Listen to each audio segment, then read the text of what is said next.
Preparing for a finance business partner at Schneider Electric interview? You've reached Candy Mentor, and this video is for you. We'll walk through 20 key questions you're likely to face. For each question you'll see a sample answer followed by the key points to cover. Subscribe, like, and share, and drop a topic request in the comments. Question 1. What does a finance business partner do at Schneider Electric? I see the finance business partner as the link between commercial strategy and financial execution. At Schneider Electric, that means translating priorities across electrification, automation, and energy management into revenue, margin, cash, and return outcomes. I would combine reliable reporting with forward-looking insight, challenge assumptions constructively, and recommend actions to sales and operations. The role is not merely explaining variances. It helps leaders make better decisions earlier and strengthens accountability across the business. While answering, focus on connecting commercial strategy with financial outcomes, supporting electrification and automation businesses, challenging assumptions constructively, and turning reporting into decisions around growth, profitability, cash, and returns. Question 2. How would you build an annual budget for a Schneider Electric business unit? I would start with the business strategy and translate it into operational drivers rather than simply applying percentage increases. For revenue, I would assess market growth, pipeline conversion, pricing, volume, product mix, and backlog. I would then model material, labor, logistics, headcount, investment, and working capital assumptions, with sensitivity cases for demand and inflation. Finally, I would review the draft with sales and operations, assign owners, challenge unsupported inputs, and establish monthly tracking against the approved plan.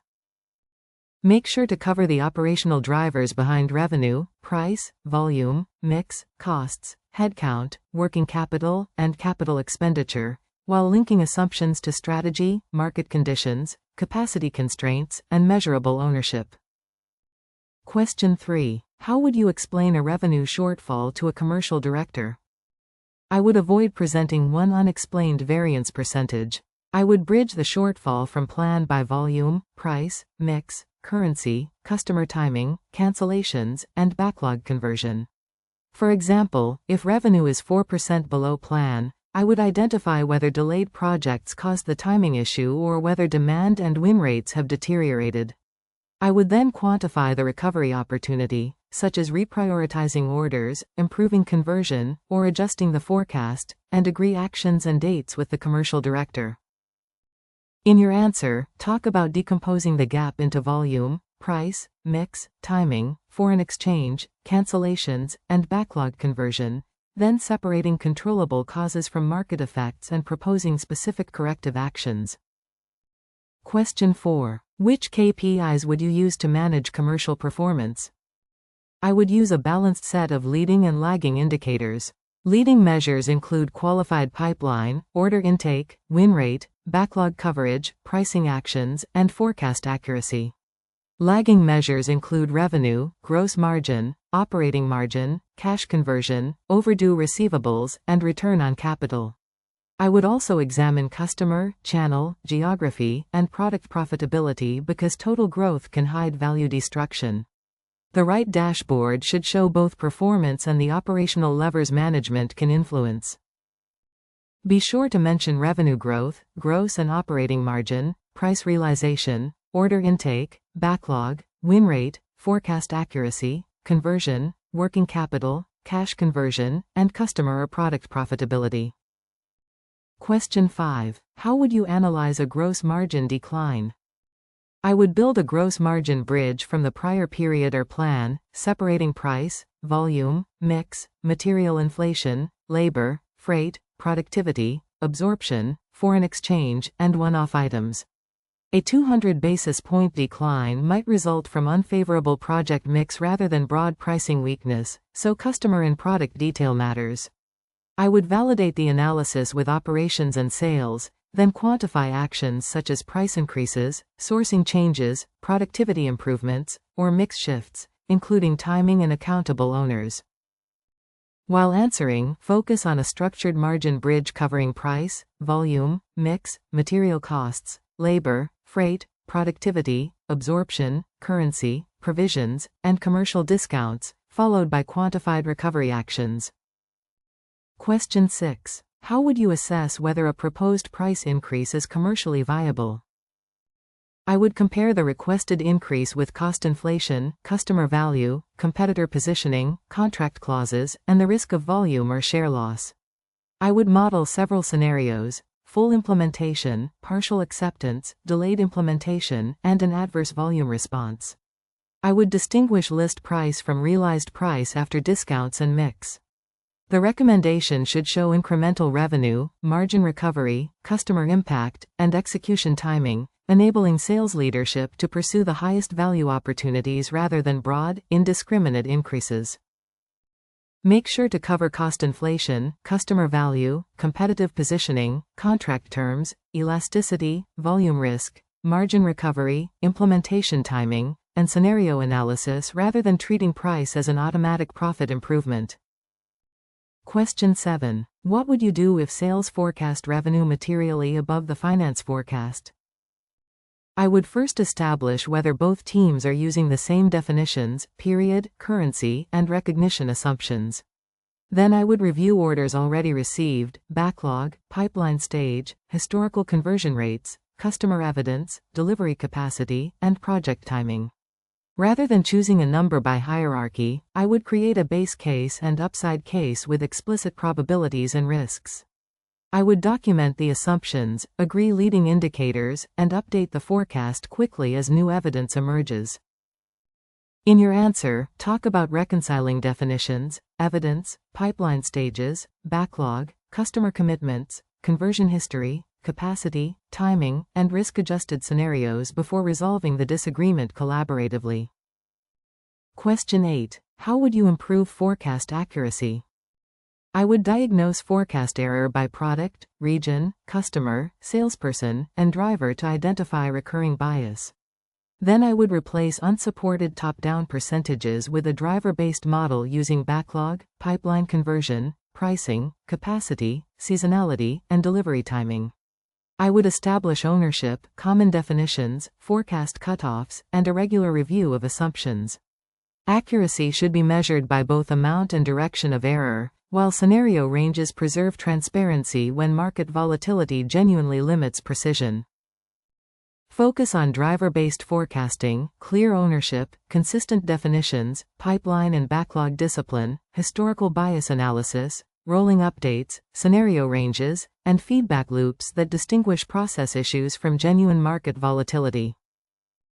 Question 9. How would you evaluate a large customer or project opportunity?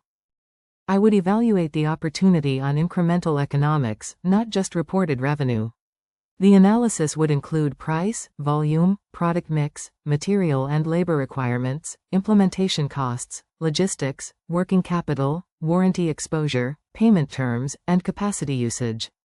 I would also assess customer concentration, contractual penalties, strategic fit, and whether the project displaces more profitable work. I would present base, upside, and downside cases, showing contribution, cash timing, and return on the resources committed. Be sure to mention incremental revenue, contribution margin, pricing, implementation costs, working capital, contractual risk, capacity, strategic fit, cash timing, and downside scenarios before recommending approval. Question 10. How would you manage working capital in a commercial finance role? I would manage working capital through operational drivers rather than treating it as a finance-only metric. For receivables, I would monitor overdue balances, billing accuracy, disputes, and customer terms. For inventory, I would connect stock levels to demand, lead times, service targets, and obsolete items. I would also review supplier terms and project milestone billing. Weekly exception reviews with sales, operations, procurement, and credit teams can convert cash targets into specific actions and measurable ownership.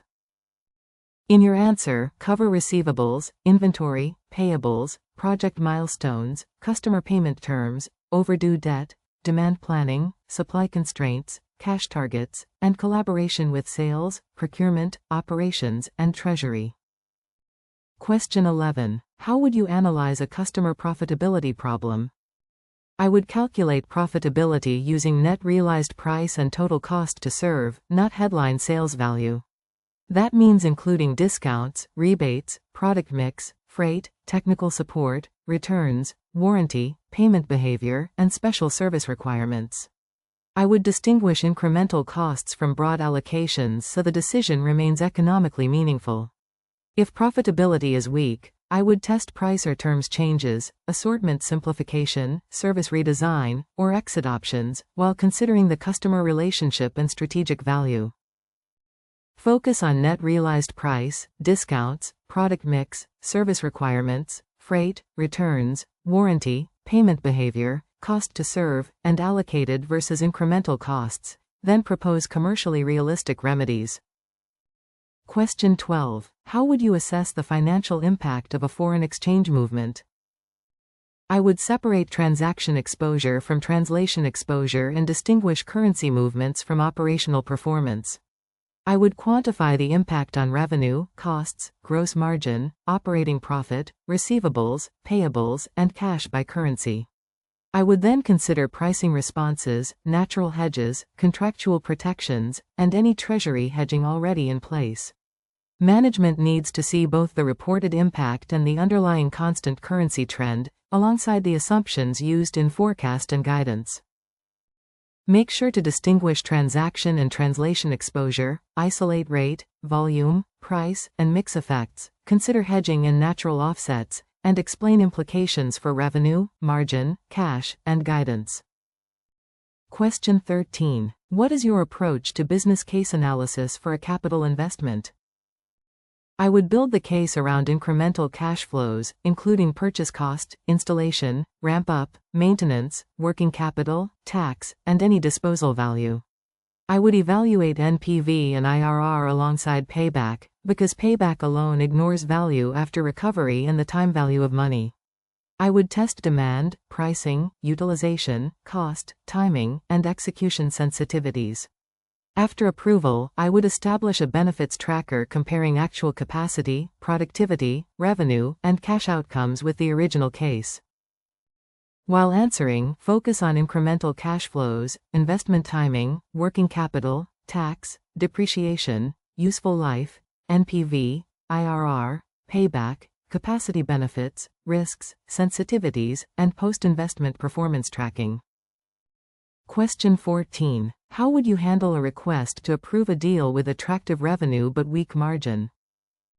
I would not reject the proposal solely because the margin is below average, but I would make the trade-offs explicit.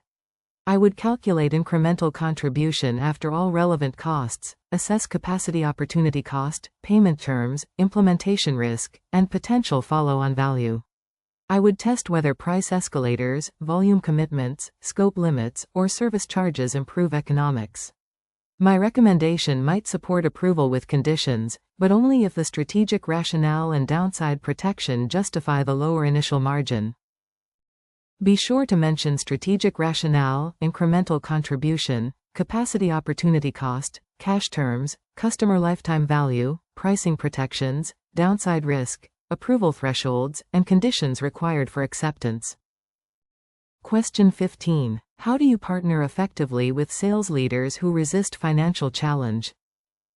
I build credibility by understanding the customer, market, sales process, and operational constraints before challenging an assumption.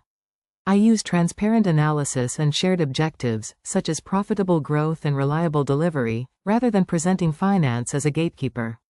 When I disagree, I explain the driver, quantify the risk, and offer practical alternatives.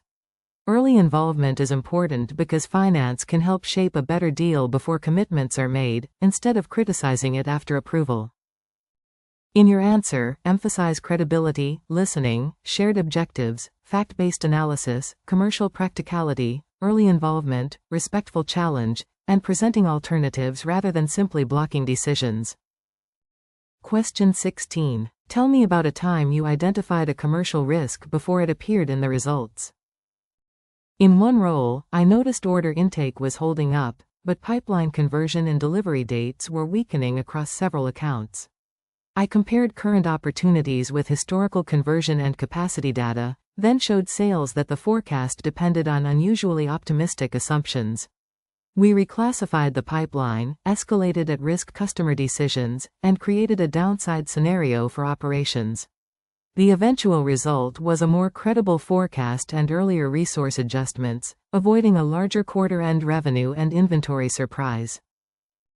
Focus on the warning indicators, analysis performed, stakeholders influenced, action taken, measurable outcome, and lesson learned about using leading indicators rather than waiting for month-end reporting. Question 17. How would you investigate an unfavorable operating expense variance?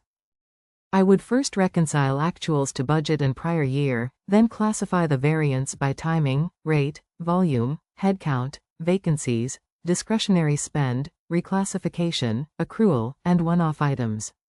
I would speak with the cost owner to validate the business explanation and determine whether the issue is temporary or structural. A timing variance may require no action, while a recurring overspend needs a forecast reset and corrective plan. I would communicate both root cause and financial consequence clearly. Make sure to separate volume, timing, rate, headcount, vacancies, discretionary spending, reclassifications, one-offs, and accrual issues, then determine whether the variance requires correction, forecast revision, or cost action. Question 18. How would you ensure commercial decisions remain compliant with accounting policies? I would involve controllership early when a deal includes unusual terms, milestones, acceptance clauses, rebates, returns, or significant estimates. I would review the contract, identify performance obligations and variable consideration, confirm cutoff and provisioning requirements, and document the judgment. Commercial urgency does not override accounting policy, so I would escalate material uncertainty and maintain clear approval evidence. This approach protects reported results while helping sales understand how contract structure can affect recognition and forecast timing. In your answer, cover contract review, revenue recognition principles, cutoff, variable consideration, provisions, documentation, segregation of duties, collaboration with controllership, and escalating judgmental or unusual transactions promptly. Question 19. What would you include in a monthly business review for senior management? I would structure the review around what changed, why it changed, and what management should do next.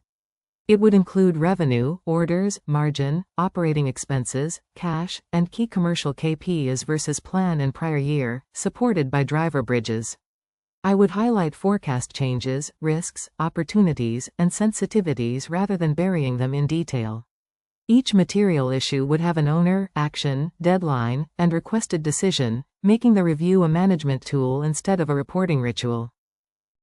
Be sure to mention concise performance versus plan, driver bridges, forecast outlook, risks and opportunities, commercial KPIs, cash, actions, owners, deadlines, and decisions required from leadership. Question 20. Why do you want to join Schneider Electric as a finance business partner? Schneider Electric appeals to me because its energy management and electrification businesses address important structural growth themes while requiring disciplined commercial execution. I want to apply finance beyond reporting by helping teams understand pricing, portfolio mix, investment returns, cash, and sustainable profitability. My strength is translating complex operational information into clear decisions and constructive challenge. This role would let me partner with sales and operations in a global industrial environment where better financial choices can support both performance and long-term impact. In your answer, connect Schneider Electric's energy management and electrification mission with your commercial finance strengths, curiosity about industrial drivers, ability to influence decisions, and commitment to profitable, sustainable growth. If you are still with us, congratulations. You are much ahead of the rest and serious about preparing for your interview. We hope we were able to add value to your preparation and create some helpful content. Do not forget to like and share this video. Your small act can do great things for us.